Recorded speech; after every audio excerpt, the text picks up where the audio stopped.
तो हेलो दोस्तों, आज हम करने वाले हैं 7th स्टैंडर्ड का हिस्ट्री का 3rd चैप्टर, जिसका नाम है अंग्रेजी सत्ता के परिणाम, जिसका हम करने वाले हैं आज स्वाध्याय। तो चलो शुरू करते हैं। पहला प्रश्न है, दिए गए विकल्पों में से उचित विकल्प चुनकर कथन पुनः लिखो।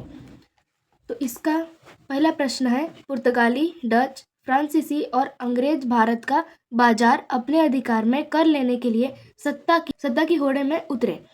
इसमें ऑप्शन है ऑस्ट्रियन, जर्मन, डच, स्वीडिश। तो इसका उत्तर है डच। अब हम अगला प्रश्न करते हैं।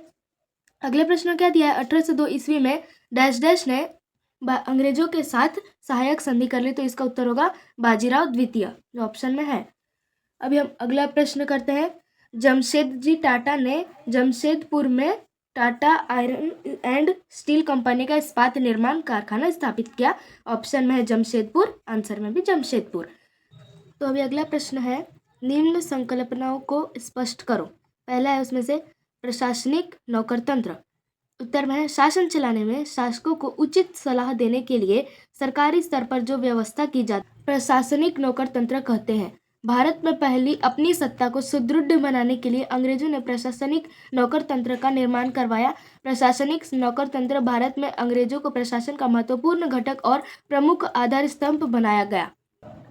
अगला प्रश्न है, कृषि का व्यापारीकरण। उसका उत्तर है भारत में अंग्रेजों के शासन के पहले यहाँ का किसान खाद्यान्न फसलों की खेती करता था, जिसका उपयोग गांव और घरेलू आवश्यकताओं की पूर्ति में होता था। परंतु भारत में अंग्रेजों के शासन काल में सरकार कपास, नील, तंबाकू, चाय जैसी नकदी फसलों को प्रोत्साहन देने लगी। इस प्रकार कृषि के उत्पादन से अधिक लाभ कमाने की प्रक्रिया को कृषि का व्यापारीकरण कहते हैं। अगला प्रश्न है, अंग्रेजों की आर्थिक नीतियाँ। उसका उत्तर है भारत में अंग्रेजों के शासन के पहले फसलों की उपज के अनुसार लगान निर्धारित किया जाता था।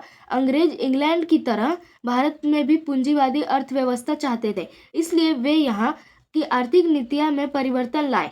आय बढ़ाने के लिए राजस्व प्रणाली में परिवर्तन किया।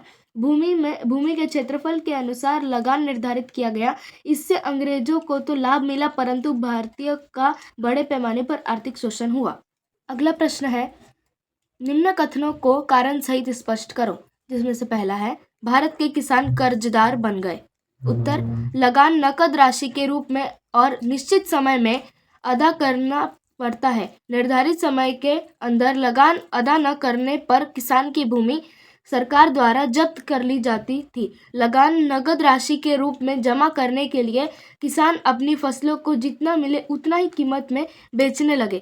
लगान भरने के लिए आवश्यकता पड़ने पर किसानों की अपने खेत साहूकार के पास गिरवी रखकर कर्जा लेना पड़ता था। अगला प्रश्न है, भारत के पुराने उद्योग धंधों का ह्रास हो गया।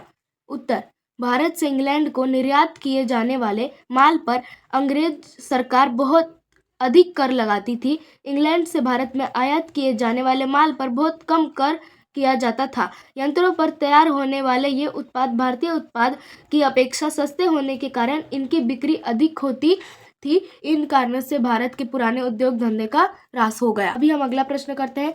पाठ के आधार पर निम्न सारणी पूर्ण करो। जिसमें से व्यक्ति एक साइड में कार्य। तो इधर पहला नाम है लॉर्ड कॉर्नवालिस, जिसका कार्य है भारत में नौकर तंत्र का निर्माण किया।